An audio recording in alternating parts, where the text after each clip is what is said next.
Aha. Hello, everybody.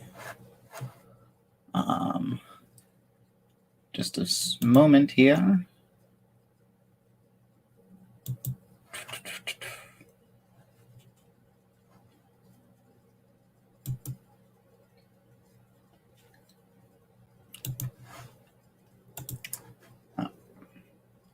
Here we go. Hello. Yeah, sorry we missed Monday, but we got a Track Plan Banter episode on Monday, so hello, Steam on Sodor 1937. I have been expanding the Pasta Noodle Railway canon. Great. Hi. Hello to you too.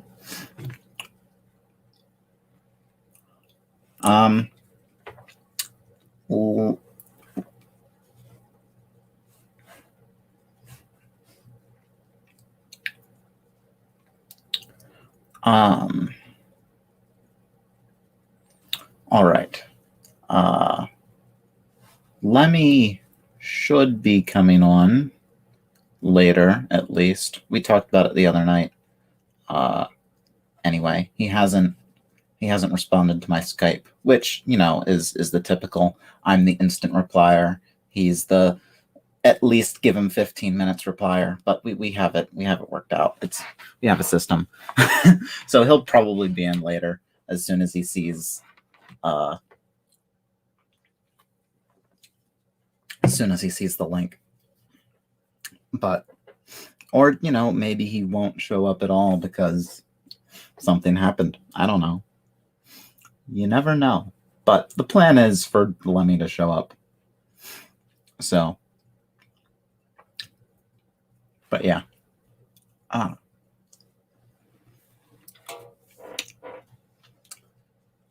have a wisdom tooth coming in, and I just ate, so now I have food stuck in the, half-entered wisdom tooth. So that's fun.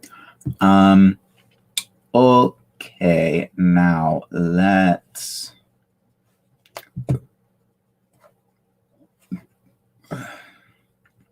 What did I want to do? That's what I wanted to do. I wanted to share the stream so that people know about it.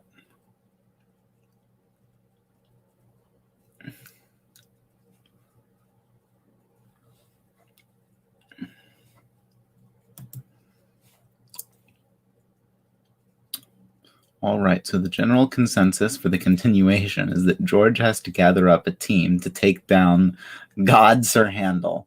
Okay. That sounds like an Avengers level threat.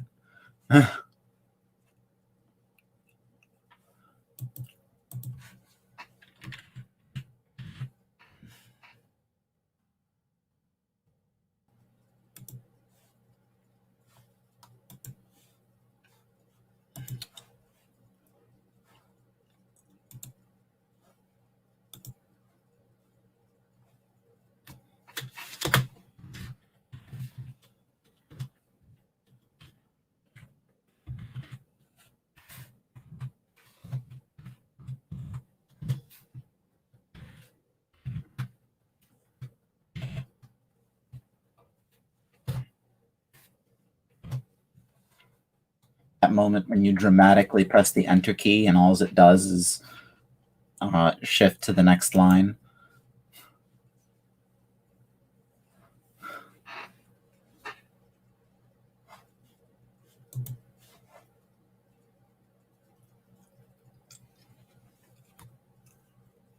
Oh, God damn it. It's so annoying. But yeah, all right. We got the Twitter tweeted. So actually, I am going to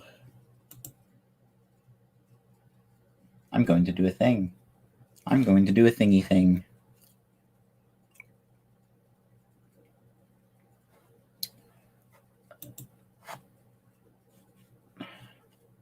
I am now going to post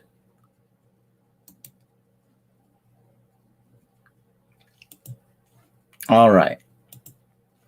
I just posted the Twitter link in the chat, so you guys can go to Twitter and retweet the tweet so the stream gets more attention. I cut myself today while making a custom and my thumb really hurts. Yeah, I once cut myself open pretty bad at work with a box cutter knife. And actually, I have one of the box cutter knives.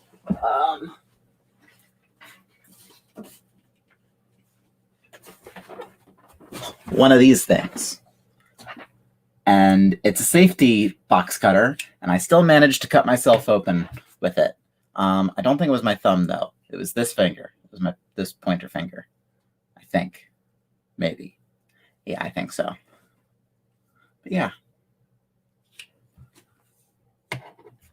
If you don't, that's fine. Just for whoever does. However,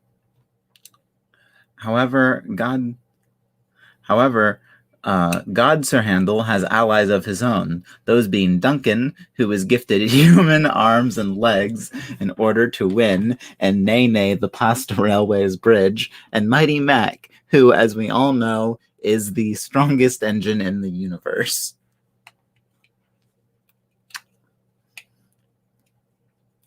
This...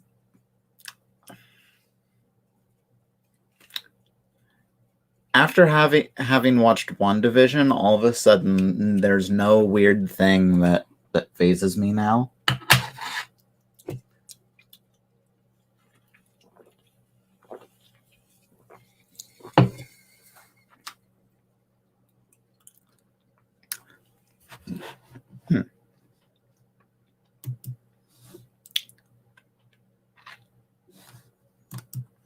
Alrighty then.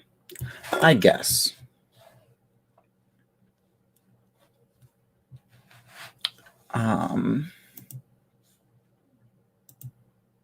Let's just...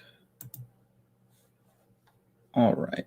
Can I get rid of Twitter because I don't need it? We'll keep this. No, we'll pop out the chat a while on YouTube, and then X out YouTube, and minimize StreamYard. Not minimize. Shrink StreamYard. Minimize Skype. I'm just gonna go through my...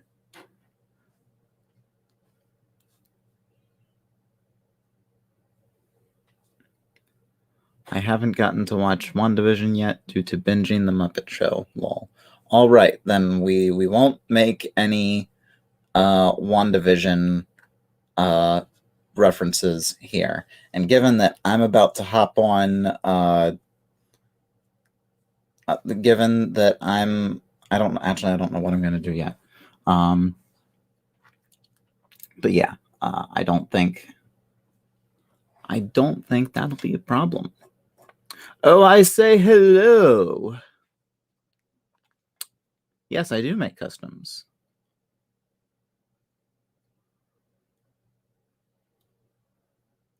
Lemmy joining? Hopefully, maybe.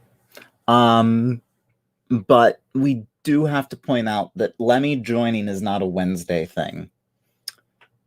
Lemmy, that is not what this is. Lemmy joining has been coincidentally a Wednesday thing, given that, you know, the only 2 Wednesdays I've streamed are the 2 Wednesdays he's joined. But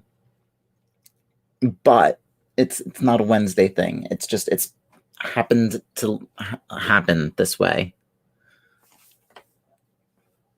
But so far, we talked about him joining last night, but I sent him the stream links, and he hasn't responded yet. But that's just par for the course. However, George manages to gather up an almost equally powerful team of him, Wooden Railway 8-Wheel Salty, Mighty Mo, Busy Bee James, the Marklin engine, and some random engine.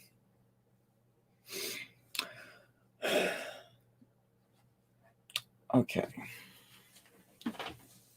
Now, I want to look at something before I do what I want to do. And I'm not going to share that on the screen. You can wait until I've actually pulled it up to figure this out.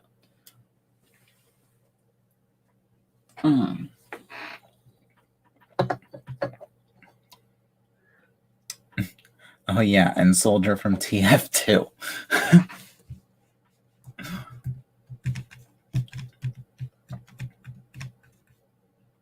All right, we're going to minimize the YouTube chat for now. We don't need the YouTube chat and StreamYard chat.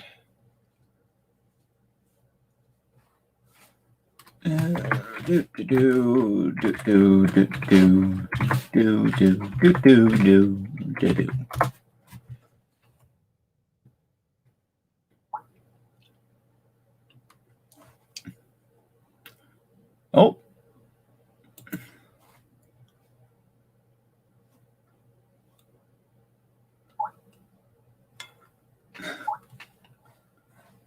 All right. I just got a notification. So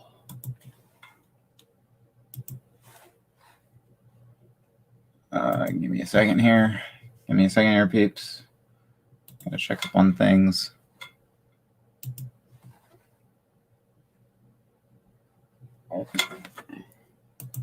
All right. Already.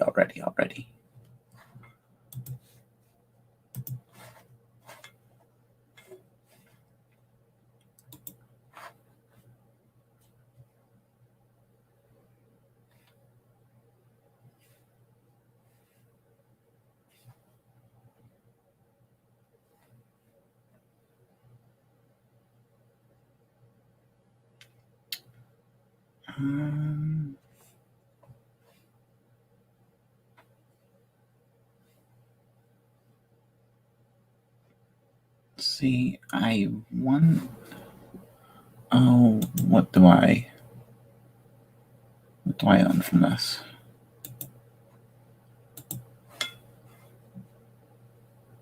No, that's not what I need. Don't worry, people. Well, I'll get started soon enough.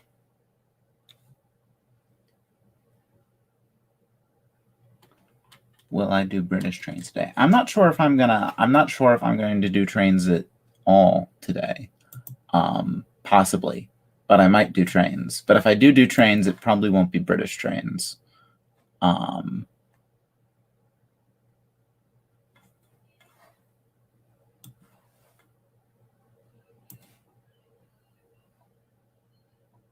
But before I decide against trains, the thing I want to play, I want to see if I have the DLC for it.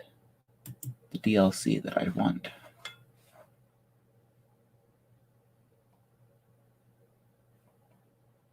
If I do trains today, it will probably be Kickstarter County. But again, it's going to be one of their pre-done ops. Lemmy. Good evening, Dustin. Yeah, let me adjust volume here. Okay. So, how have the last 13 minutes of the stream been? They've been quiet. Well, quiet can be good. Not on a stream, though.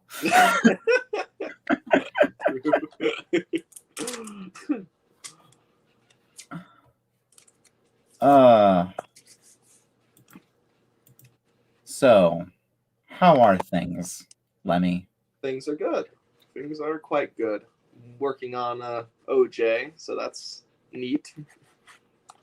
I'd like to have at least 2 boats. If I make 2 boats, then I can make them talk to each other, which is always the goal, in my opinion. The goal is to make them capable of talking to each other. It's true though. That's the whole point. It's like when I finish a model and then I make so many videos where it's talking to the audience or to me like a crazy person. That's the fun of it. That's the thrill of the chase.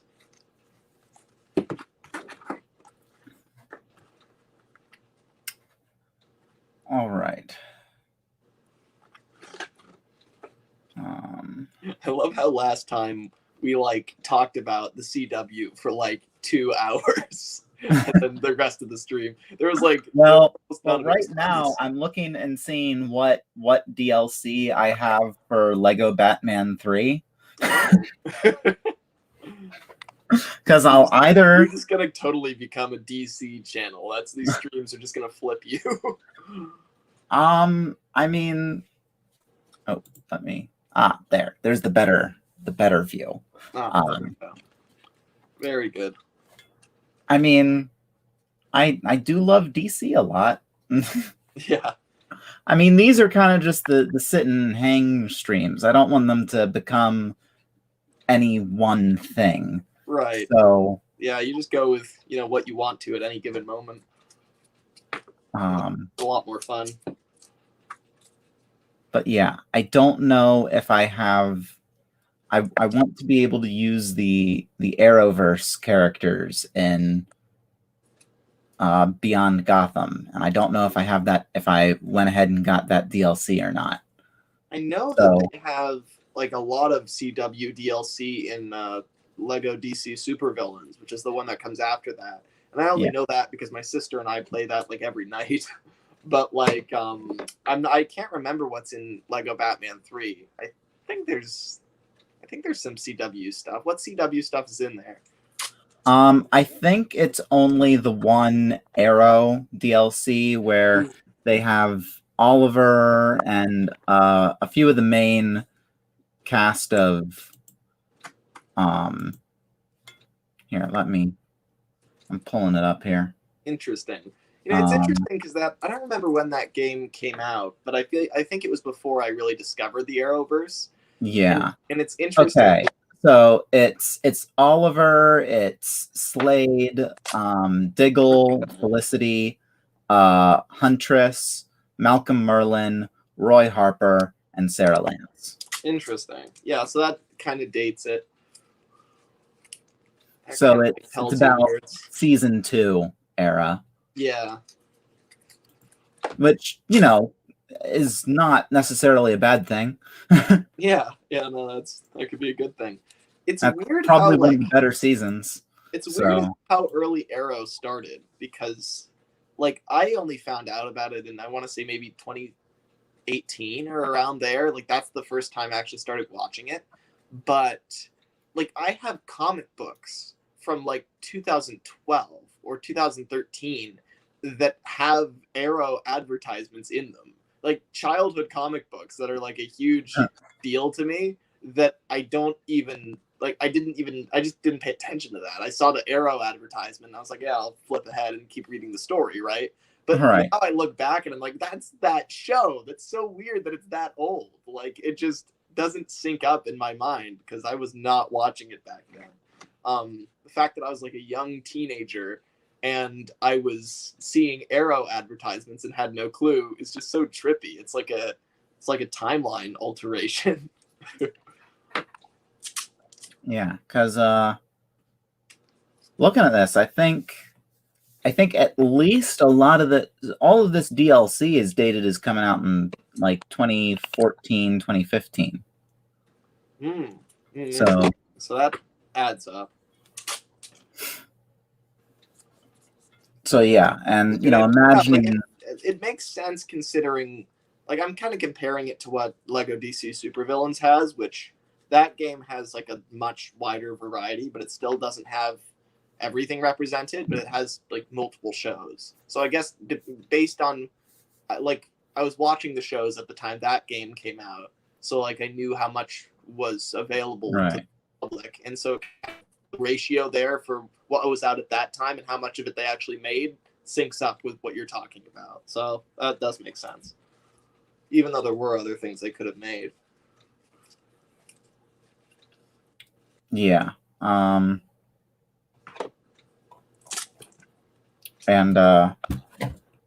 Brain. Yeah, and that came out rather recently too, because that's Switch era. I love how that's how you define it, Switch era. Well, yeah, I'm a Nintendo guy. I have my computer and then I have Nintendo.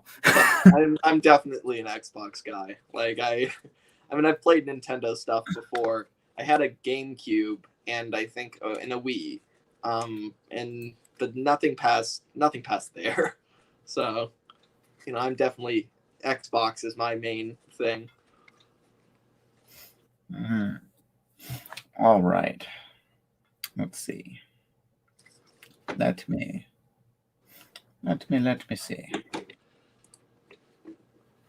I got to do a little bit of research because I'm OCD about this crap. Yes, I understand. But you know, speaking of DC and I've been watching a whole lot of videos on like the DC, the multiverse, and just all of the crazy stuff beyond Earth Prime.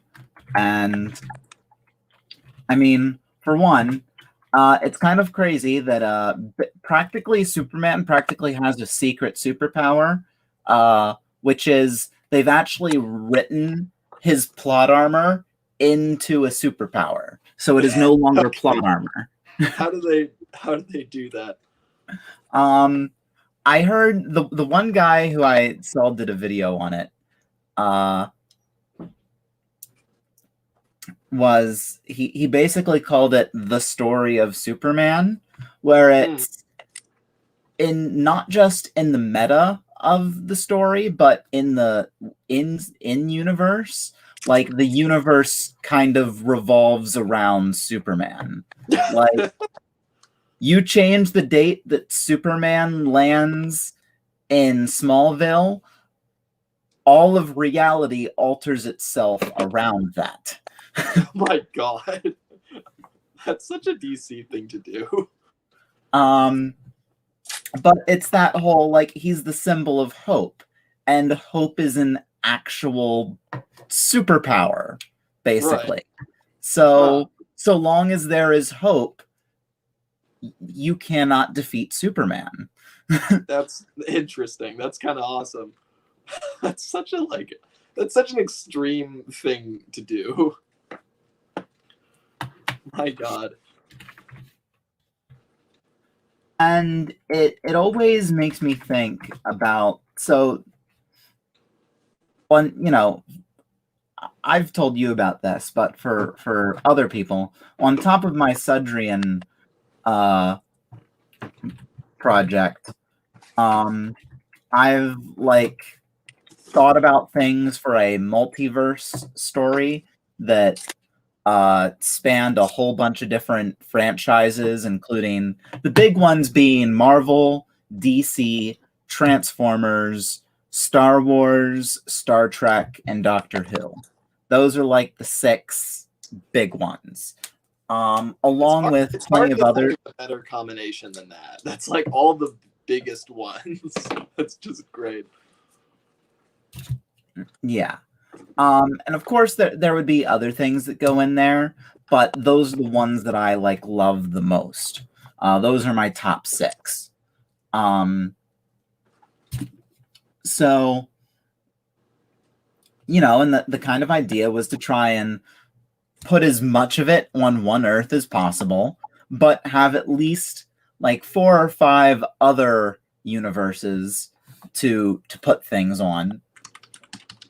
And one of those things, one of the big things of that is like trying to find out who's the ultimate big bad and who is opposition to that, who is the ultimate hero to go up against this final big bad. Right. Because there really is like for Star Trek, there really is no final big bad. Even for Doctor Who, there really is no final big bad. Though the ultimate enemy of the Doctor would be the Daleks, or the Master. Even for Star Wars, like the closest thing Star Wars has is the Emperor, but that's very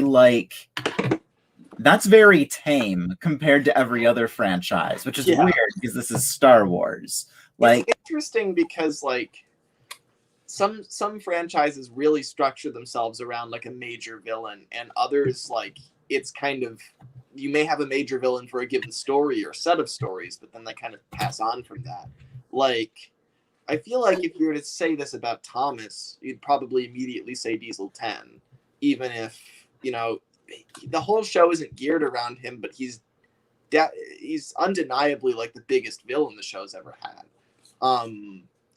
And for like, if you were to look at something like Batman, I feel like you'd immediately say the Joker, but he's not really that type of villain. Like, he's treated like the biggest deal throughout the franchise, but like he's not a Darkseid type guy. So it's like, it's interesting trying to kind of figure out who fits all these categories. Because where I'm trying to figure out the big bad is the big bad when it comes to the biggest scope, like the biggest, who like affects the biggest portion of the universe or multiverse. Yeah. Who's, that. Yeah, that's true.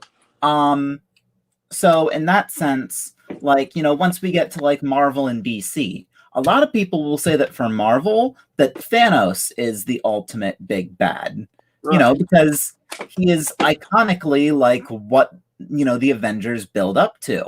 But, for me, I might say, I'd think, if anything, that Galacticus is the final big bad, because as far as I know about Marvel, he holds the biggest threat, being that he basically devours worlds. It's interesting because it depends on what you care to include too. Like, say with, like, I bet in DC, if you're to try to find the biggest bad, it probably would be someone like the Anti-Monitor or something. But like, also narratively, do I care about the Anti-Monitor? And that's the other question, is like, well, who's the biggest bad that feels like the biggest bad? And I feel like, say, if I had to pick someone, I'd probably say Darkseid, just because I've seen the most stories with him being the biggest bad. Right. Just unstoppable and affecting the whole universe, even though on paper there's other guys that existed. Yeah, because for a while I did think that Darkseid was bigger than the Anti-Monitor. But then, you realize that the Anti-Monitor is, one of the three sons of Perpetua, who is the woman who created the current multiverse in the most recent Justice League run. Right. And even she is evil. So it's gotten to this point where I'm starting to think that Perpetua is like the final big bad. Which for a while I was gearing towards Unicron from Transformers being the final big bad. Because again, he's this godlike character who his whole thing is, I'm going to eat the entire multiverse. Yeah. You can't get worse than that, really. But then you have Perpetua, who seems to have an amount of power above Unicron. So, and the most interesting thing is trying to make all of these pieces that were never meant to fit together try and fit together. Like, on what god level do Primus and Unicron sit alongside guys like Darkseid and the Anti-Monitor? Like, are they on par with Monitor and Anti-Monitor? Are they below Monitor and Anti-Monitor? Are they above or equals to Darkseid? Right. Primus is noted for being the creator of the Transformers, and his body transformed into Cybertron. Mm. However, there are also an infinite versions of Cybertron, but they're all said to be Primus. Right. So it's weird. Yeah. Yeah, it's like very complicated. But that's where Primus and Unicron like to mirror each other, is that Primus exists in all universes at once, yet is still the same entity. Unicron is also only one entity, however, he can only exist in one universe at a time. Hmm. Interesting. So that's like, that could factor in. Yeah, I mean, I guess that's the question is, what is it more powerful for a character to have ultimate power in one universe but be restricted to it rather than having power in all universes? I mean, I feel like even then, after Primus transforms into Cybertron, he doesn't do anything after that. Well, okay, that he sends his children to defend his dying corpse. And I do mean dying corpse because Megatron, thanks to his planet-wide civil war, has practically helped kill the planet. Cybertron is always noted as being a dead world. Well, that should factor in as well then. But if someone would decide to blow up that dead world, apparently all of time gets fucked with. Oh, Jesus Christ. The scale of these things. Like, it's just, this is Likewise, what I love about, if Unicron is destroyed, he collapses into a black hole, which, again, devours the multiverse. This is what I love about, like, superhero stories. And I know Transformers doesn't fit squarely into that description. I think Transformers should be classified as a superhero story, so yeah. I appreciate this. It's not necessarily branded that way, but it's functionally very much a superhero story. And it's like, I just love this scale of superheroes. It's just ridiculous. Just like how much every single thing matters. They just crank it up to 1 million with every story. And I just love that. Like, you don't get that with Thomas. You could, but that's not really the point. Thomas is supposed to be very grounded and very, slice of life. But there's a part of me that wants to make Gordon go 200 miles an hour and break or go faster and break the sound barrier, or give him superpowers, or do something insane, right? Because that would just be amazing. Like, you can find a way to do it.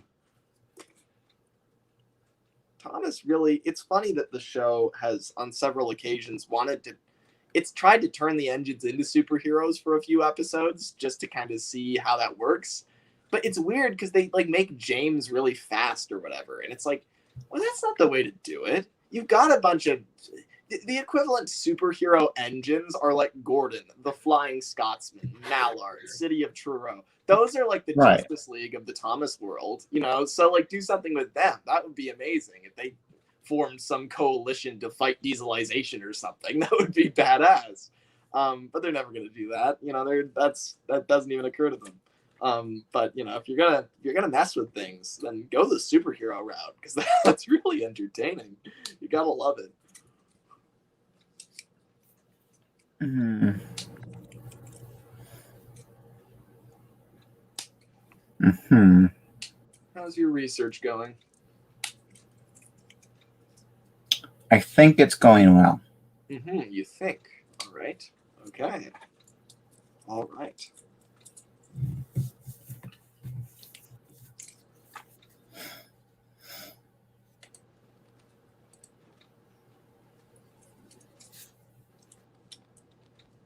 Long time no see, Lemmy, says Wooden Railway Edward. Hello, Eddie. All right. Okay. Mm-hmm. You're either understanding everything very intently or nothing.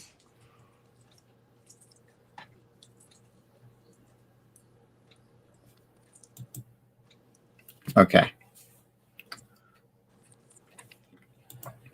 I was trying to figure out whether it was worth it to just get all the DLC or just stick with just the Arrow DLC. I Right. think I decided that I'm just going to get the Arrow DLC. Okay. Live purchases going on. Gosh, where the hell did I put my wallet? It's probably right here at my computer desk because I would be that stupid to think it's somewhere Don't flash your credit card for the audience. That would be a tragedy. Yeah, I will not do that. I'm smarter than that. Or alternatively, do that, and then you'll get a bunch of 100 new viewers that you don't know where they came from.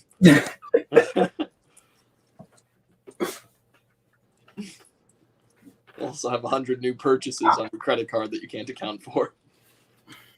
Here it is. This is my birthday present for me. A $3 DLC.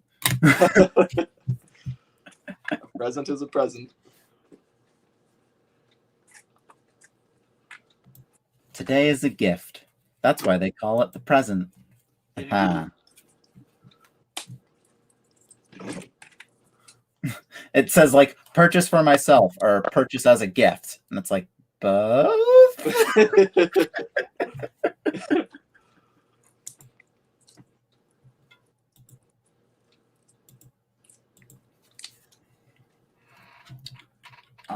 Doop-de-doo. Doop-de-doo. Doop-de-doo. Doop-de-doo. Doop-doo. Doo-doo. Quite impressed by this song of yours. It's very quite a tune, I have to say. It's a coded message. It's Morse code.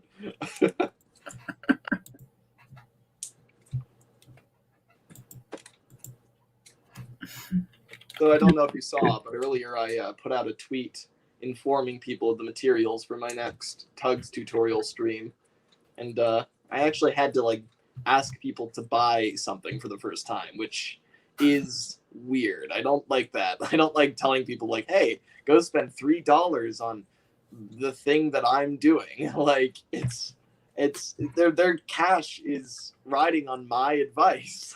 It's getting high stakes. I could be sued. No, I couldn't. But still, I could disappoint someone. That's possible.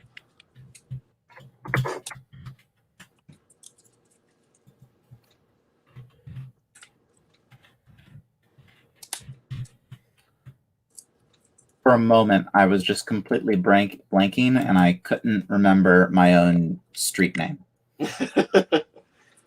Well, I'm glad that you supposedly remembered it, or just made one up. I did say only for a moment. Okay. Though I was also trying to listen to what you were saying at the same time, so I think it was a whole. My brain couldn't process more than two sets of information. Write down what I was saying instead of your street name because I don't know where that package will go. And again, I suppose they'll just send beam the digital data into a random house somewhere that matches my text.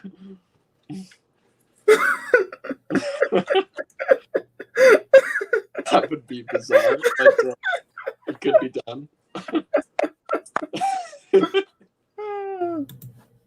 No, do not save my payment information.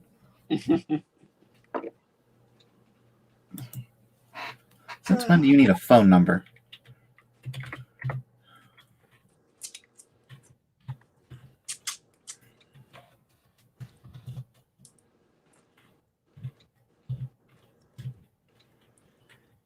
I don't know what I did before I had this very bright lamp right here on my desk. I put that there right before the 14-hour stream, and it's been there ever since. And I'm very glad it's here because it's so much brighter. Before it was so dark because I'm facing the wall away from my ceiling light, and so I just had no light in my face, and it was quite annoying, quite dark, quite scary in this dark corner of the room. All right. All right. So, the content has been purchased. It has been downloaded. Bravo, bravo. Ah, yes. I now have the Arrow Pack DLC. Good. All right, then. I'm going to get out of Steam, and I'm going to... Actually, we can exit out Wikipedia. We can... All right. Lemmy, you can entertain the stream while I go get another root beer. Sure thing. I shall entertain. Hello, everybody. I'm Lemmy. I'm going to entertain you for the next few minutes. How are we all doing? Good? Is everyone doing good? Is everyone doing bad? Is everybody in terrible shape? No? Yes? There are 3 people watching right now, which means that we can have a close personal conversation. Isn't that nice? Maybe I can tell you my deepest secrets. That's an option. Okay, we back. They were thoroughly entertained, though you have lost a viewer in the time that you were gone. So maybe all they got tired of there being no trains. But don't worry, now there will be Lego Batman 3, which is, I don't think it's even arguable. I think it's just a known fact that it's more entertaining than the trains. A known fact. We shall see about that. You are playing to train buffs here.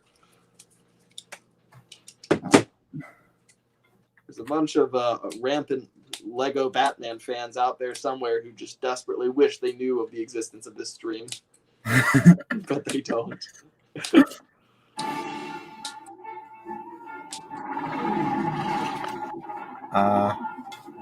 I've lost complete control of coming out of here. We're gonna turn this down.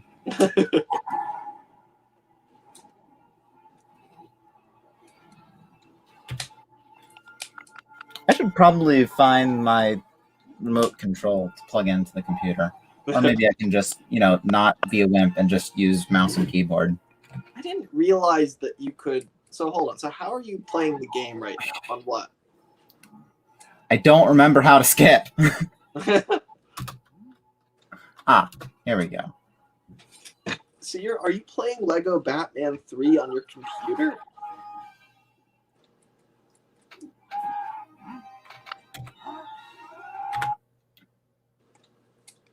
There we go.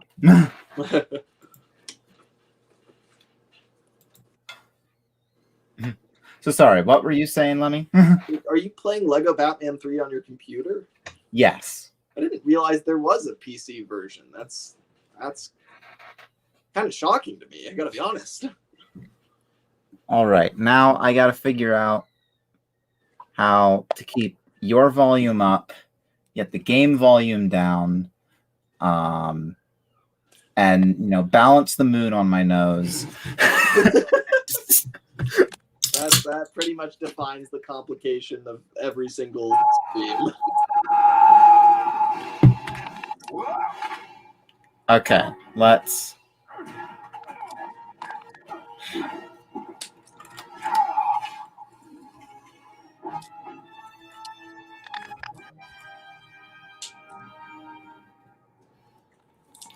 Okay. Options. There we go.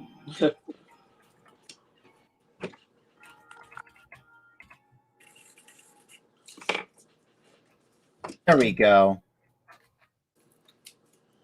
Okay, and now. Okay, so the Windows button. That's how I get back to. Here we go.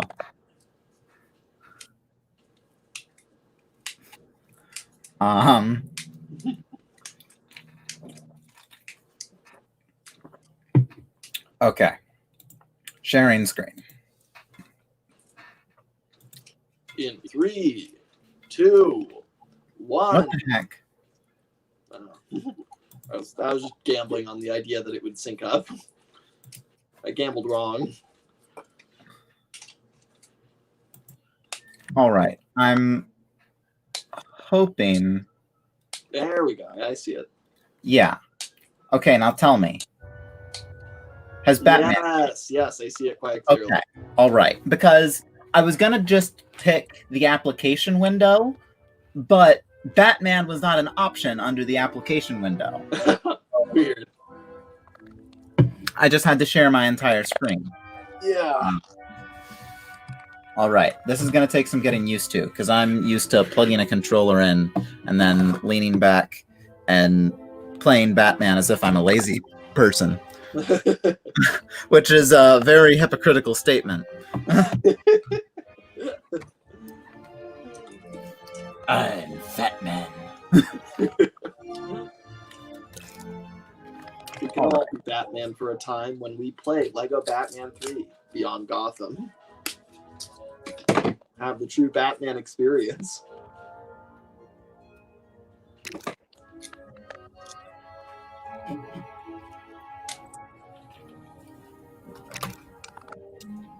I actually haven't completed this game yet. I did complete Lego Batman 2, or at least the story mode. I haven't completed most games I've ever played, I'll be honest. Fair is your wings thin, but love will conquer all. I think I'll have to turn the game audio down a bit then, just so I can hear you over the game audio on top of it. Yeah, probably. I love disappointing Mr. Destro. Feel my unbound fury! You're such angry atrocities. Saint Walker, help me! My ring's power is the power of hope. You only really help a Green Lantern. Oh, I love her. Is he coming?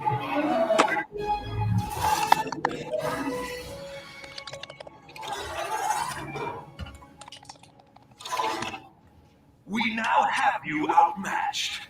Tell us why you brought us here. Stop! That's why I'm here. If you don't want, get this thing off me. I understand and sympathize, Lovelace, but we did not bring you out here. Wait a minute.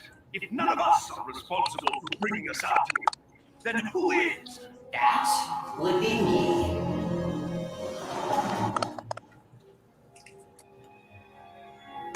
Alrighty now. Time for Batman.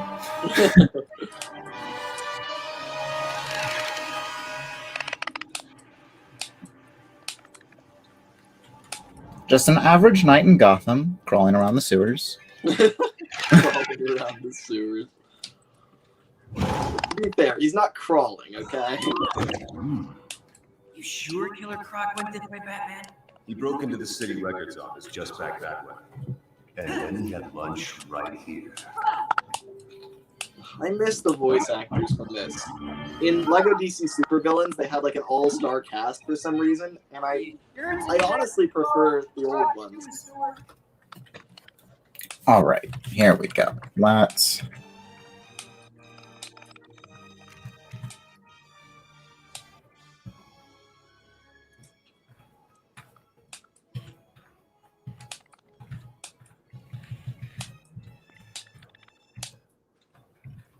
We've got to find out what he's up to. Let's go. How audible am I now? Testing, testing. I think we're good. I think. All right, good. All right.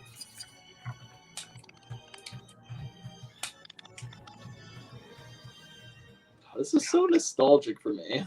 Like I remember this. So D is the jump.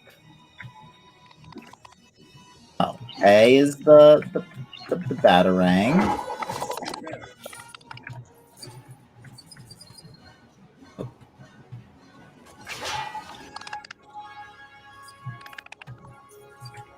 Now, what's my punch? What's my normal punch? S?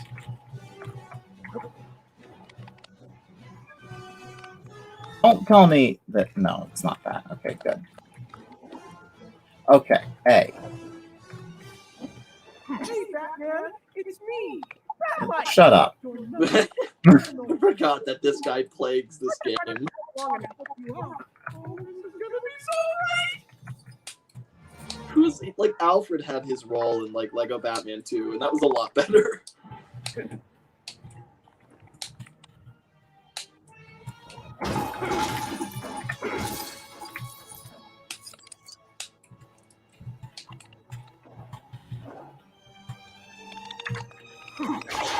This is so weird doing it on a keyboard. Yeah, it's probably gonna take some getting used to.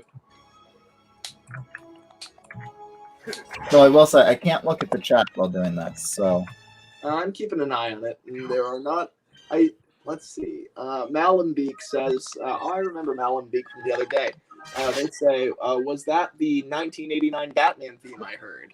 I think that these games repurpose that music. It's weird. I've played them so much that it's to the point where, like, I associate the music more with the Lego games than I do with the movies from the 80s.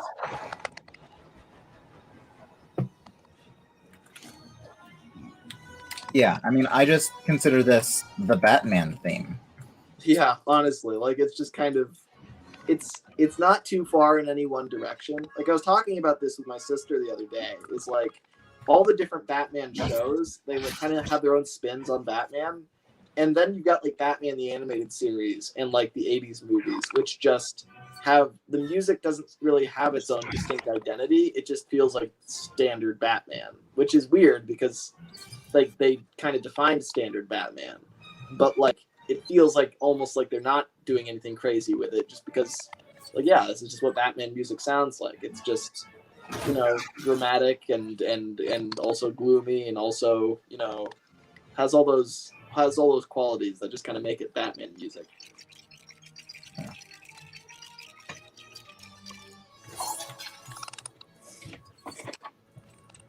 Ah, this is a classic. Yes, the slime machine. Insert 25 slimes to get what you want. Because as we know, Batman simply... Okay, how do I switch? How do I switch? Oh, God. I'm going to have to talk to this idiot again. Need a hint? Okay. Arch. Probably just made his day. Nobody asks him for help. Nice. Time to clean this place up a little. Yes, because as we all know, Batman is so prepared that he hid devices to build suits all throughout Gotham. So that In random sewers, of which there are probably hundreds of combined miles. he hid them everywhere, even in Metropolis, like in LexCorp and crap, so that you can just break shit and then rebuild it into a suit swapper. Like he just puts random shit all over the place. Like there's probably got one in Lex's office.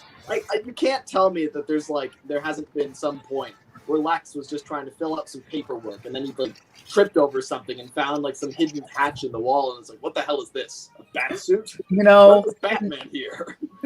you know, and Batwoman, they make a big deal about the bat suit, like how powerful the bat suit is, And how like there's only one of it, and it's like really expensive to produce, I'm sure. And then it's like, no, there's actually like hundreds of these just lying around.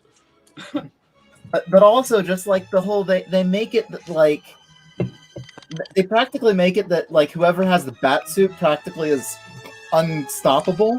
Yeah. I'm like, no.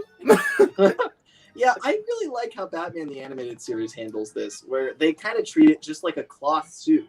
Like, it doesn't even have armor built into it. It's literally, what's protecting Bruce from the bullets is his ability to dodge the bullets. Like, that's literally all it is. I do like the bat suit being armored. I like think that is a as bit well. more It's a very modern idea, too. realistic. It's a very Dark Knight idea, which, you know, like, of course he would do that, but there is something pretty epic about the fact that Bruce could be just hurdled 100 years in the past with none of the technology he has and still not break a sweat. Like, the only problem is he wouldn't have a way to conceal his identity. That's pretty badass. I do like that. Down here. Anything special down here?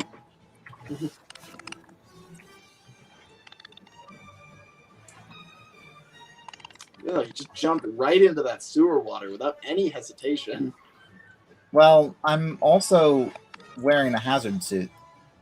Okay, I guess, but I love, what if there's some sort of leak? I mean, that suit's just been left in this sewer for like probably 2.5 years waiting to be used. What are the odds that it's in good shape?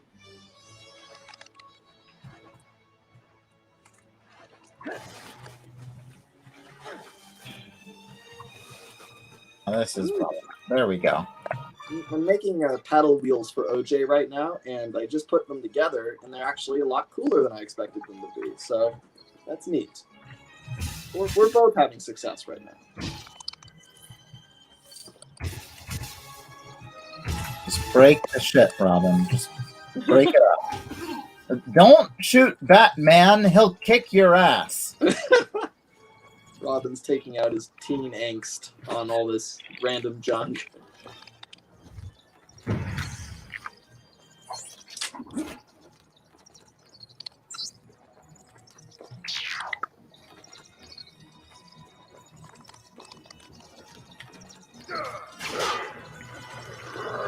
I love how the whole like big obvious like grappling clamp thing was like completely invisible until you looked at it a bit harder. Yeah. It's like he's just such a genius. He's like, wait, look at that. What's that? Oh my god, Batman, you're right. I can't believe I missed that. It's totally not like you manifested that for the sake of the plot. No, of course not. It was there the whole time.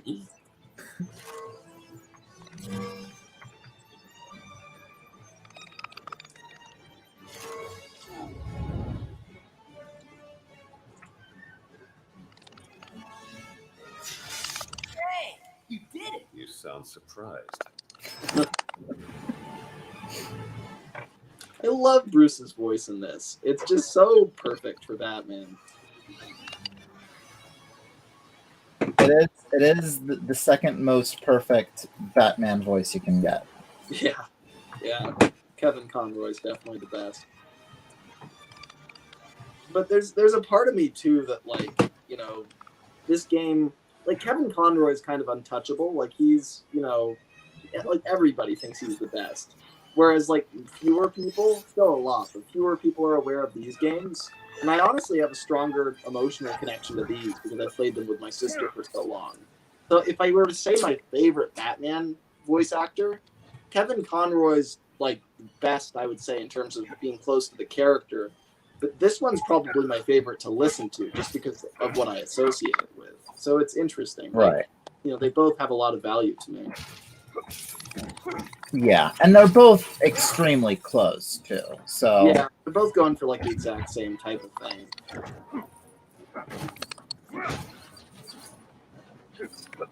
What's interesting is Joker in these games, though, because he goes for a slightly different thing where, like, he gives off the same energy as Mark Hamill, but he's a lot clownier. He's a lot more, like, there's not nearly as much gravel in his voice, which, you know, makes it weird that in the fourth one, they just went and they actually brought in Mark Hamill and had him voice Joker in the series.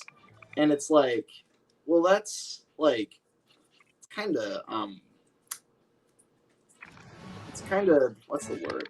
It doesn't really fit him as well in this series. Like, it's like being a kid in a candy store where, like, you get the perfect grade A voice actor for something that really, it just doesn't feel like he should be in it. It's like, this was I'm kind of used to the normal Joker for these games. yeah, I mean, for me, that kind of the one from here is kind of my Joker voice. Yeah, it kind of is for me too. I mean, the thing is, Mark Hamill, like, I would say Mark Hamill's definitely the best Joker, hands down. But the one in these games, again, is just like every single time I've played with my sister in these games, and we've role played in these games, I've always, like, kind of been imitating the Joker from these games. And so it's like he's kind of the voice that I picture. And so for that reason, it's like I have a very strong association with him. And then to see him just cast out, and Bruce's voice actor too, but especially Joker, to see them just cast out in the fourth game was weird. It's like, I don't know. It's like the big kids kind of stomping in and pushing the little kids out of the kiddie table. It's like, well, all right, yeah, I know that Kevin Conroy and Mark Hamill are legends, but like this isn't really their pool, you know? Yeah. It's interesting. It's like because it does make me realize how gravelly Mark Hamill's Joker voice can be. Like it really is like the one in these games, he sounds like this all the time. He's got a lot more excitement in his voice. Whereas Mark Hamill's Joker sounds more like this. He's got like a little. Honestly, I think my favorite Joker voice is the one from Harley Quinn. I still have not seen that. I think that's like the first thing. If I get DC Universe, that's the first thing my sister and I are going to watch is the Harley Quinn show because I just hear all good things about it. It's like I'm sure it's really good. It's interesting how different Joker's voices can get though, because you either have like there's some versions of the character that almost don't have an accent. Like the Batman the Animated Series Joker is basically British. Like how did that happen? The one in these games is very clowny to the point where he doesn't sound like a normal guy at all, which I like.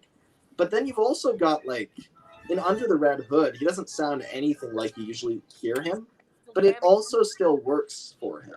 It's interesting. Like get a lot of different versions of the Joker, and sometimes they're just normal American voices.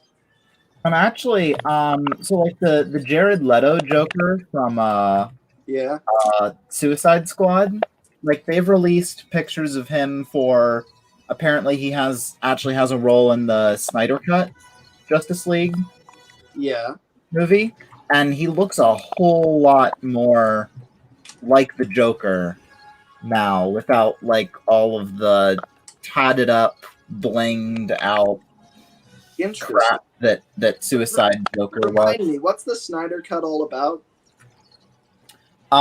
So Zack Snyder was the original director for the Justice League movie, but then between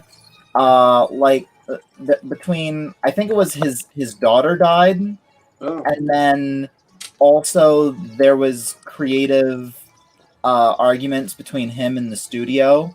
Right. But they took him off the project, and then they put Josh Whedon on, and he reshot like 90% of what Zach had, and it's basically a completely different movie. Wow. But all that stuff was already shot? A lot of it was. I don't think all of it was, but basically now they're going back and saying, look, we're going to let Zach do what he originally wanted. Because all the actors were basically gunning for Zach to get his release out. A lot of people hated the actual movie that came out, so they were like, release the Snyder Cut. I heard. So... Huh. Wow. So that's actually coming out then? Is a Snyder cut of the movie? Yeah. It's coming out on HBO Max. Huh. So that's really weird. That's unusual that you ever see like the movie industry do that. Like and that's coming out on the 18th actually. So oh wow. That's interesting. I gotta try to look up pictures of this Snyder cut Joker, see the difference. Yeah.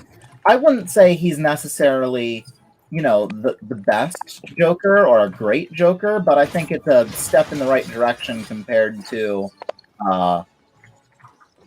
the Joker from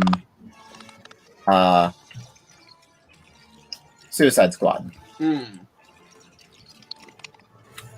Which kind of had this like this kind of like mobster kind of vibe. Like it was a total mob vibe. Had it tattooed across his head, and he had like silver teeth. Yeah, now I remember it's burned into my retinas. I remember quite clearly what the Jared Leto Joker had in store. Yeah, but it's still Jared Leto as the Joker, but it's gotten rid of all of that that stuff. And Interesting. Yeah, I mean that could be better then. I mean, who knows? he It's even weird. It was in the weird trailer, he even said the whole like, "We live in a society." I really wish I wish that no incarnation of the Joker would ever say that again. It's so Apparently, this is the first time a Joker has actually said it.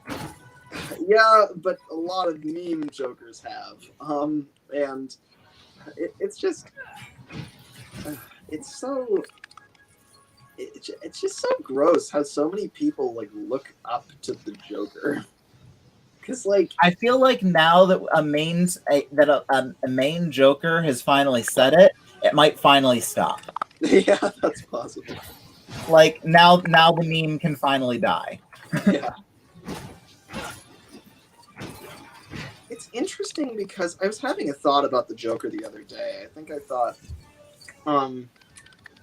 again, I've not seen the Joaquin Phoenix Joker movie.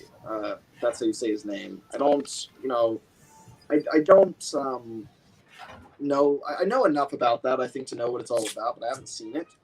But it's interesting because, like, from the sound of, they tried to make the Joker topical. They tried to make him kind of relate to today's woes. And I feel like it's interesting because, like, Joker could be very topical, but not if you make him, like, to me, the most relatable thing about him is his escape into madness. The fact that he would rather just deny reality and just, have fun than confront the world. That character, that's like the most topical thing about him, I think. Because people do that all the time today, with conspiracy theories and with just denialism of all things, of the pandemic, denying global warming, denying everything, right? We live in almost, it sounds really snobbish to say we live in a post-truth society, but that's a whole discussion these days, right? It's like fake news and that sort of thing, and that's like exactly what the Joker is all about, is denying reality in favor of of being able to cope. That's his whole thing, and that's a pathetic thing to do, right? That's what makes him the villain. Is that Batman? The difference between Batman and Joker is that Joker, something terrible happened to him. We don't know what, but something terrible happened, and so he decided to snap and become a horrendous monster.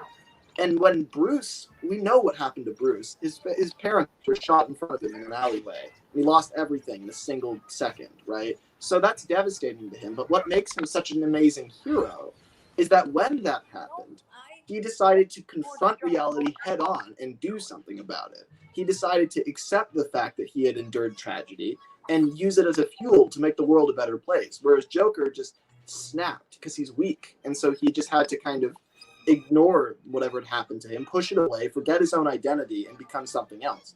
And that's the difference between those two characters. And it's like, that's such a relatable thing today, is that denialism. That's seen everywhere. That's the source of a lot of our world's problem. And the Joker, that would make him such a relatable villain, is that, he just can't confront the world. If they would play on that more, that would be great. Is that he's insane, right? And he's insane to protect his own fragile mind. And the audience would not want to be like that. But instead, he's seen as this unstoppable force of destruction that's actually creating change in a stagnant world, which is like, well, no wonder people think that's cool, because they feel powerless. Like all the politicians and all the billionaires have all the power, and they, want to go and make violent change, right? So I get why young people look at the Joker and think he's awesome, but that's because they're turning the Joker more into like a, I don't know, they're focusing on the wrong parts of him. I think he's not villainous enough, and if he is villainous, it's in like a badass way. And he really shouldn't be badass. The Joker is a pathetic coward, right? And Batman, at his best moments, points that out about him. and the Joker can't stand it, right? Like that's really who the Joker is. He's not someone to be admired, not because it's bad to hurt people, that's obvious, but because it's bad to be like a ridiculous coward who can't confront the world and who instead just snaps and goes and commits pointless, crimes. I wish they would tap into that Joker more, but they're not going to. Or maybe they will. Maybe they'll surprise us. Maybe we'll have an amazing live action Joker television series that lasts 7 seasons. That's going to happen next year. Maybe that'll happen. Maybe I'm all wrong. Who knows? Mm-hmm. I mean, I wouldn't be surprised. That would be kind of great. I would just love that. I wouldn't be surprised if we saw that sort of thing from DC Universe. Yeah, DC Universe seems like it has its head in the right place. But live action, I think something you said a while back stuck with me, Dustin. I think you said that like the reason the animated stuff is so good and the live action stuff isn't is because you gave a really good reason why that might be the case. I forget what it was. It was something like they don't care as much about the animated stuff. It's not as high stakes. So they're just kind of, the animators are allowed to just do whatever they want and be artistic. Whereas like in live action, everything's riding on it. It's this huge high stakes thing. So they have to kind of really, you basically get the businessmen get involved, and that's where the problems start. I think that's very true. And I just wish we could get some live action stuff where the businessmen aren't involved, even if it's not great. Just like that would be excellent. Like what my sister and I always talk about is because our favorite, the center of the DC universe to us is the Bat family. We love them. Meaning Bruce and Dick and Jason and Tim and Damian and Alfred. And and I think like it would just be so cool if there was like a television show that was literally just the Waynes, right? You don't even have to see the Batman side of it. Just the Waynes as a family, with their different characters and the way they play off of each other would be amazing, right? I mean, like Bruce being the head of this big family, despite wanting to be a loner, is like the best character ever. It's so entertaining. They could make a really great low budget show if they just cast the actors. They could basically just make a sitcom called The Waynes, and we just forget about Batman entirely. Just like it's like Earth 42 or whatever, where Batman never became Batman. He's just Wayne. Exactly, right? And if you wanted to, make it so that they were the Bat family as well, well, then maybe this is somehow their off season, or maybe all the crime dries up, they can just be themselves, or something like that, right? Like you could see all the crime dries up, like it's something that can be mined. True. It's like, damn it, we're all out of crime. We're out of job. It doesn't work that way. But like that would just be excellent, because really what's great about Batman as a character is the Bruce part. It's not really the Batman part. Like the fight scenes and everything are awesome, but I mean as a character, like the best moments he has as Batman are really his Bruce side showing through. Like if you forget how he's dressed, his personality is really the same.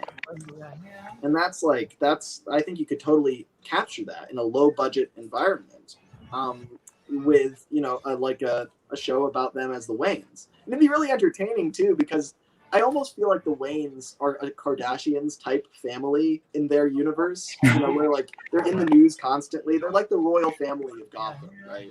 So they'd constantly be in the press. And you just see all sorts of really entertaining shenanigans from them, and they're all their personalities are so different. It would be so entertaining.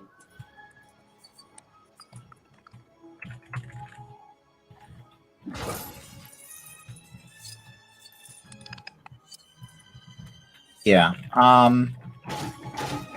I do love me some Batman. Of course, so there are two big things that I love about superheroes, and they're both complete opposites of each other. Yeah.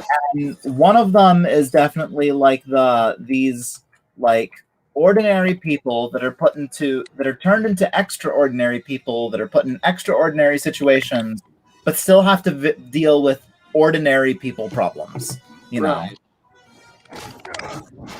You know, like, while also, you know, the whole, like, you have these great, you know, symbols of peace, chosen one paragons, you know, to also, like, that's the other one. And it's like, Yeah. it's the complete opposite of the whole, like, ordinary person in an extraordinary situation. But Yeah, but they can both work depending on the Yeah. story. Like, you know, they're not. You'd think they'd be mutually exclusive, but they're really not.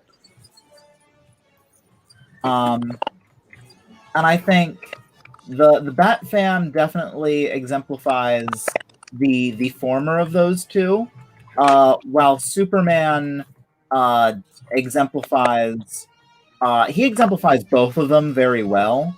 But I think he exemplifies the latter better as being the whole symbol of hope.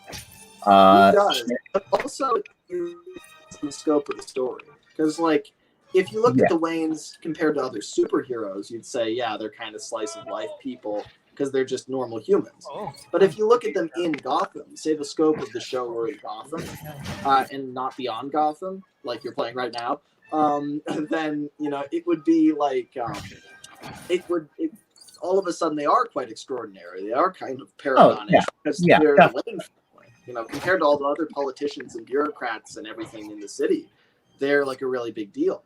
You know, so like it, you know, you can easily flip that on its head when you change the scope too. And that's really how it works, where it's like, you know, you could argue that Superman is like a paragon type character, which he definitely is.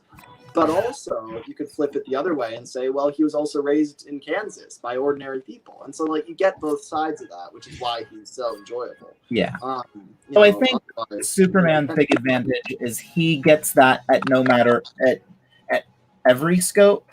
Like, no matter how small or wide the scope, I think Superman does answer to both of those. Like, he's a farm boy from Kansas who's has to deal with, you know, saving the multiverse while also being that whole he's a grand symbol of peace Right. perspective. With Yeah, someone like that's Batman, you do kind of have to work with the scope of the story in order to get both of those, which I'm not Yeah. saying is a bad thing or is a detriment in any yeah, way. it makes the two of them different functionally. Yeah. There we go. That's another thing. If there were a Wayne's show, then I would love for Clark to make appearances, because I always imagine that him and Bruce are just like even outside of being superheroes, that Bruce, his best friend is probably Superman. Like, you know, he's just because he's such a loner and he isolates himself so much, he's attempted to have other best friends, but like he was friends with Harvey Dent, but then Harvey Dent became Two-Face, and so now that's out the window. And he has no luck when it comes to friends. I forget that Bruce Wayne and Dent were like friends before the whole Two-Face incident. Yeah, Like, they were like best friends for quite some time, and then Two-Face just went totally off the rails. It's really they do a really good job of this in Batman the Animated Series, because it's really touching. Like, when he really tries hard the entire series to like save him and bring him back from that. Yeah, it's really quite touching. Yeah. Because yeah, it's like, I guess Two-Face then was his friend. Hush used to be his Yeah, best friend. I think they were like childhood friends. Yeah. Doesn't mean I can't fight crime.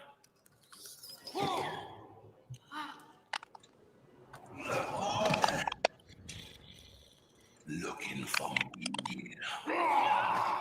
You know, everyone makes fun of Robin for being kind of like the silly one, but like that's really only Tim Drake. I don't think Tim at all. I think Dick maybe. That's the thing, is that like I think in these games they make a really big deal of, but also these games are dubious about how they treat Robin. He's like kind of a weird mixture of Dick and Tim. I think in this game, or at least in Lego Batman 2, they say it's Dick, which is I think they say it's Dick, but it's definitely the Tim Drake.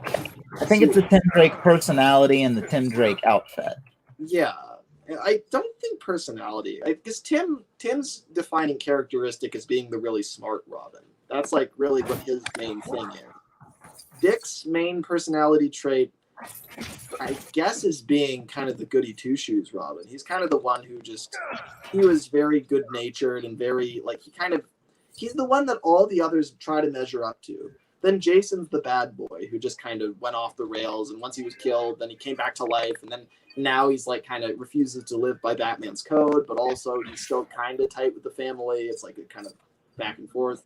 And then Damien's just this entitled, really he's like a lot like Damien's the most like Bruce out of all of them. He behaves a lot like him in terms of his arrogance, but also Damien feels like he's kind of the perfect in between of Dick. Well, maybe not the perfect in between, but he seems like an in between of Dick and Jason. I would say so. I would say he's a lot like Jason in a lot of ways in terms of his defiance. I would say in terms of Dick, it's interesting because Dick really doesn't. Dick's the one who I think is most unlike Bruce. He's like all the others kind of have this angst. Tim has angst, but he's smart enough to kind of conceal it. But then Dick is like really. Dick is just kind of a lot more positive than all the others. He does at some point, fall out with Bruce, but then rather than like kind of living on in this angsty situation, he just kind of leaves town and strikes out on his own, and then eventually just repairs his relationship with Bruce and all as well. Like, in a way, I think Dick might be the healthiest out of all the Robins. I think all the others kind of have a point where they go off the rails. Face justice. Yeah. What do you say? Ha! Good thing I have friends in low places. Robin, we need something to take him out. Let's look around. I love how they just got this enormous reptilian beast stomping around, and they're just calmly talking to each other. They're just like, all right, gotta deal with him again.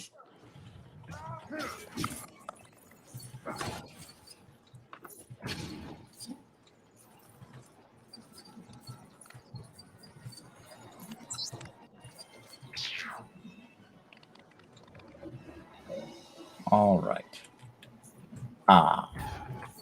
Classic. I get all the coin because big known fact about Batman is that he is greedy and likes money. Yes, of course. We all know that. That's how he got to be a billionaire. Not like he inherited it all or anything. Let me check the chat. Wooden Railway, Edward says, do either of you know what's happened with Dougie the Caledonian? He sent a suicidal tweet yesterday. Hasn't been active since. I'm asking because he was on Let Me Stream on Sunday. No, I had not heard about that at all. Well, that's mightily concerning. Here, let me check on him.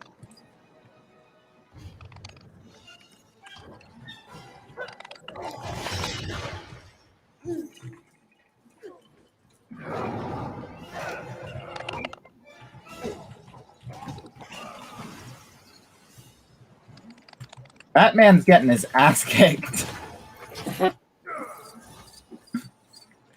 Due to, me not being used to I love how okay, I know that. I kind of have to deal with all these Bat Knight telling me like, hey, you can't fight Killer Croc. It's like, yeah, you think I don't know that shit? Trying to get his goons off my back.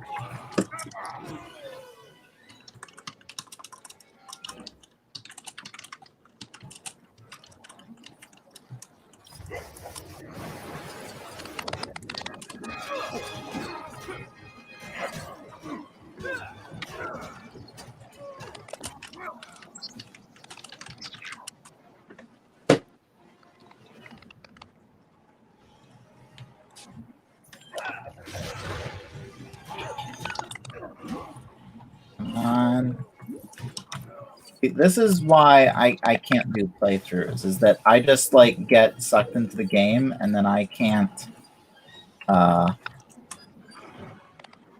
Yeah, you don't have anything to say. yeah. That means you're enjoying it for its intended purpose.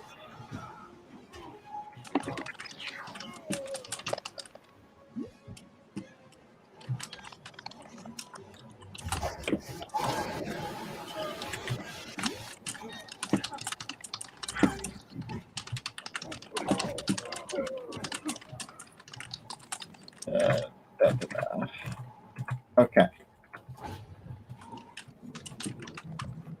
Robin. I think it is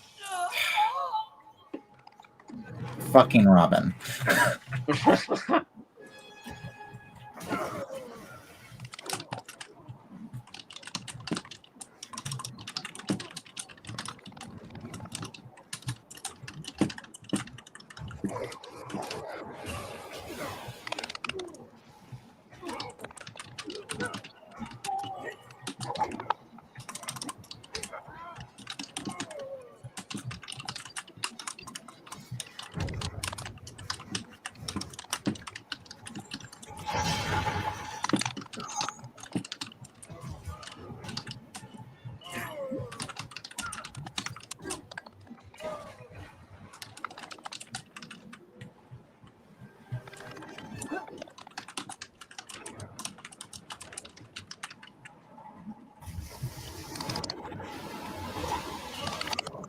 Come in. Oh, damn.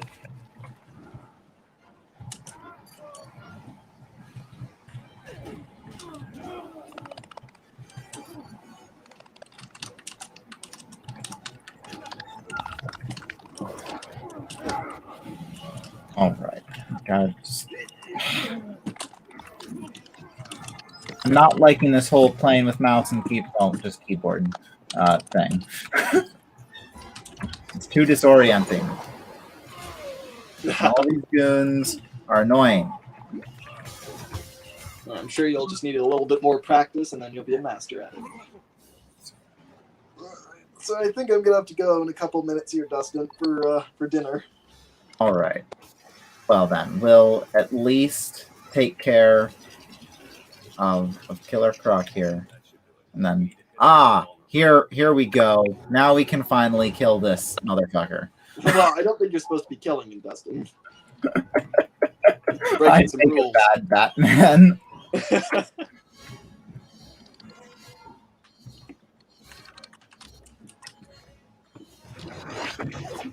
There we go.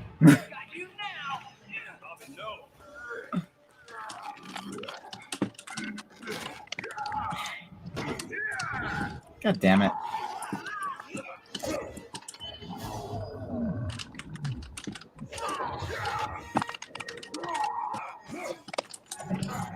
I love how the whole thing we spent the whole level doing, it doesn't actually even work. Which is also an emoji. I learned so much in this job.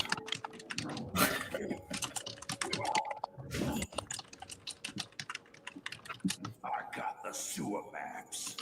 Flaming Slobbin, we're here. And I didn't get to say hello. We were on a tight schedule, Joker. Hey, I got you all out of Arkham Asylum. Can you blame a guy for wanting to enjoy the moment? Stop and smell the roses.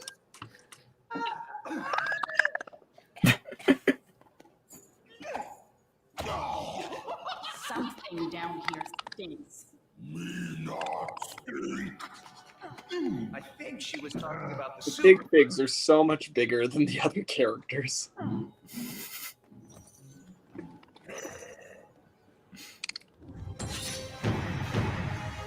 Finally.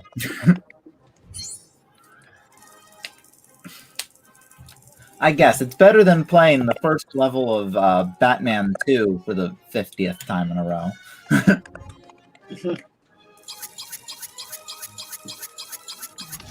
Yes, look at all that money. Look at all the chings. Nope, I did not save Adam West. I did not find any mini kits. Oh look, now I can play as Adam Batman West is just still in and jeopardy Robin. somewhere.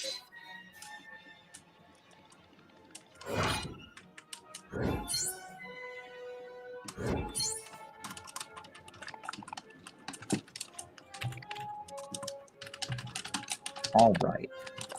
So that was something. Okay, D is the button to press for that. I'm really annoyed at not knowing which button to press sometimes.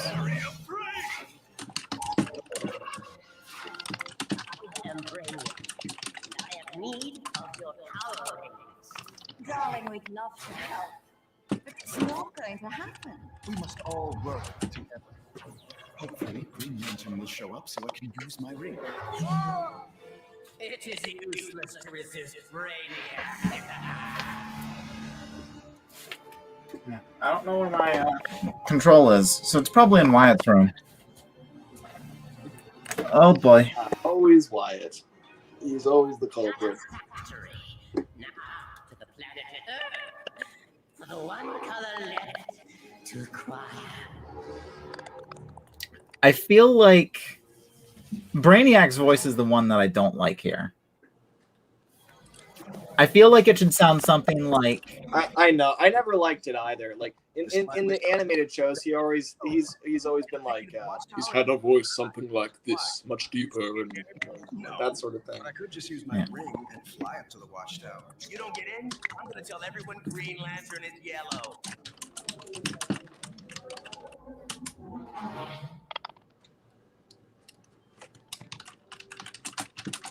Welcome, Green Lantern of Sector 2814.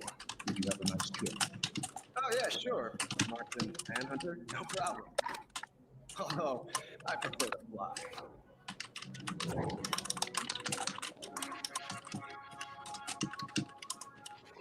The record Croc stole was a map of his food. Why would he steal that? Master Bruce, would you care for something to eat? Thanks, Alfred. If you could bring it down here, that would be great. Master Bruce, there's a whole mansion of rooms upstairs to eat in comfortably. Down here would be great, thanks. I miss these Alfred scenes. There weren't as many in the newer game. Anyway, Dustin, I'm afraid I've got to go, but it's been a pleasure. all right. Well, here, let's wait until this cutscene is over so I can now I can pause and get out, and then just give me a second here. I love how you just end up in like the place that the last cutscene left you. That's such a neat thing. All right. All right, because I think. Okay. I think then that means this is a nice time to just leave off. I mean, we played a level of Lego Batman. We talked. We had a good time. Yes, indeed. Quite. And honestly, like, I don't like having mega long streams unless I'm like planning it weeks in advance. Yes, that is not me at all. But that is a healthy inclination to have, Dustin.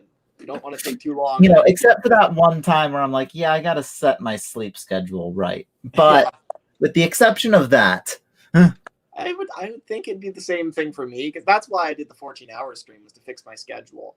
But I actually do quite like long streams. I always thought back when I do streams with other friends back in like 2016 or so that they'd last like 4 hours, and I always thought like I kind of wish this would go longer. I feel like 7 or 8 hours is good. yeah. But that's If I had planned this out a bit more and hadn't like completely forgot about spring break coming up, I would have planned like a day where it's like, all right, here's the like spring break spectacular. Let's have like a 5-hour Right. stream. Yeah, you'd market the hell out of it. Yeah, I get that. Yeah. But I didn't think of it. So Yeah. All right. yeah, that, and you do these often enough and it starts to be like just the thing that happens.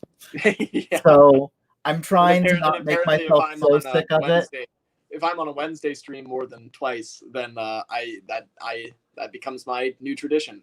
So, who knew? Apparently, Twitter has already stated that Lemmy comes on this stream on Wednesday.